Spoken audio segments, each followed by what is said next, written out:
listeners. Thanks for joining me for another episode of the Know-It-Alls on a Take Tuesday. We're just going to chop it up for a little bit today. Don't have a whole bunch to go over. There was a Monday Night Football game last night between the Green Bay Packers and the Detroit Lions. Green Bay got back on track, rolling to a win 35-17 in Lambeau Field. Aaron Rodgers threw for 4 touchdowns. Aaron Jones scored 4 touchdowns. So if they were some of your fantasy players, you probably won. To the fantasy football season, in both leagues I'm in, both of them with Big G, one of them with Mod. So they don't. I'm number one in both leagues, so they don't know as much as we might think they know, or they might think they know. But I just want to give you guys some fantasy pointers, some strategic tips, because I have one team that was auto drafted. That team was in the league I'm in with Mod. He's the commissioner. He didn't let me know when the draft was. I don't think he wanted me to draft my team. But at any rate, I'm still number one with an auto draft team. But, I think your strategy has to be know your league, know the scoring settings. I tend to not worry about quarterback as much because a lot of quarterbacks are kind of equal. Most quarterbacks going to get you some passing yards and 2-3 touchdowns a game. The elite quarterbacks, your Mahomes, your Aaron Rodgers, most weeks, Russell Wilson, they might get you 3-4 touchdowns a game. But I tend to try and build my team on a running back, and a running back that gets a bulk of the work. In today's NFL, a lot of the running backs, it's a shared backfield, split backfield by committee. I try and stay away from those. It's kind of hard to, but I try and stay away from. I want a guy that's going to get the majority of the workload for his team. In one of my leagues, my running backs are Najee Harris for the Pittsburgh Steelers, Antonio Gibson for the Washington football team. So far, Najee Harris has got like 98% of all the snaps in Pittsburgh's 2 games. He hasn't had a lot of production. He hasn't scored a touchdown this past week, but I know eventually when a guy's in the game all the time, he's eventually going to get the ball. Gibson, not as much. He kind of comes out on 3rd down for McKissick for the Washington football team, but he's been running good early, and I can tell he's going to start breaking some. And Washington is a defensive team who want to control the ball. So just by that philosophy alone, with defensive teams want to control the ball, you can ensure that your fantasy players are on offense and on the field quite a bit. And that's what I look for. You know what I mean? I like receivers. They catch the ball a lot. They get a lot of catches because most leagues are PPR, 1 point per reception.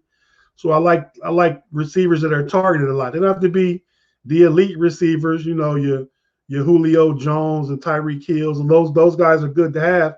But just give me somebody that eats a lot and gets a lot of receptions. Same thing with tight end. I like methodical teams. I like with young quarterbacks for tight ends. I like to pass to the tight end over the middle. Like my tight end on my team is the Denver Broncos tight end, Noah Fant. Teddy Bridgewater is their quarterback. So in that situation, Teddy Bridgewater, like he's a dink and dump quarterback. He likes to check down a lot, so he looks for his tight end a lot. So I think Noah Fant over the course of his season will get a lot of work, a lot of receptions. Therefore, my other tight end is Rob Gronkowski, Gronk. And he back in Tampa with Tom Brady. That's his boy. He scored 2 touchdowns in both his games this year, and regretfully so, I haven't played him once because I played Fant. But because Tampa Bay has so many weapons, I kind of was like uneasy. Do I play Gronk? Well, I think I'm going to put Gronk in my flex because some of my flex players haven't been playing well. So I'll put Gronk in the flex. But those are just some of the strategies I use to stay on top of the fantasy football game. I went 15-1 last year in my league and won it 2-0 in both leagues this year. So you can trust my word on it. I know what I'm talking about. What else we want to talk about real quick? I kind of just want to ask everybody. This is nothing sports related.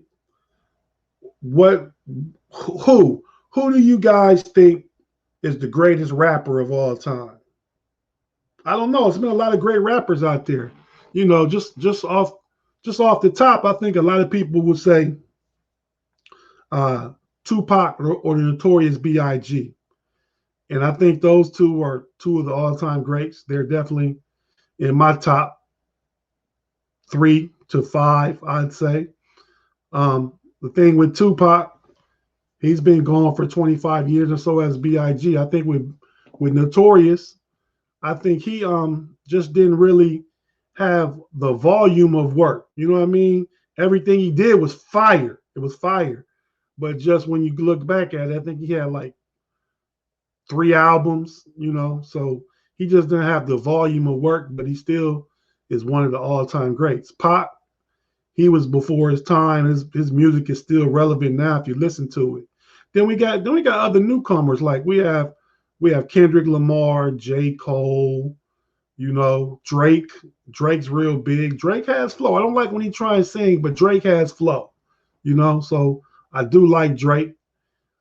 Rakim, a legend, going way back to the mid '80s and stuff like that. You know, old school hip hop. His voice, that rough cutting edge. Yeah, Rakim is definitely in my top 5. But my number one rapper, just from my it's all personal preference about what we like.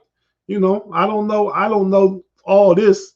I can't speak for everybody, but my personal favorite, number one, is Jay-Z. You have to just consider all the albums he's put out, the longevity in the game, kind of after, you know, Big and Pac both died. Jay-Z came in and kind of filled that void. You know, he kind of filled the void, and that was like 97, 98. He's been doing it since then. We in 2021, you know. Um, like I said, yeah. So I go with Jay-Z. You know, hit us on our Facebook page. Let us know your thoughts and comments to who you think the best rapper is. And I appreciate you listening. Be sure to like and subscribe to our YouTube channel and our Facebook page.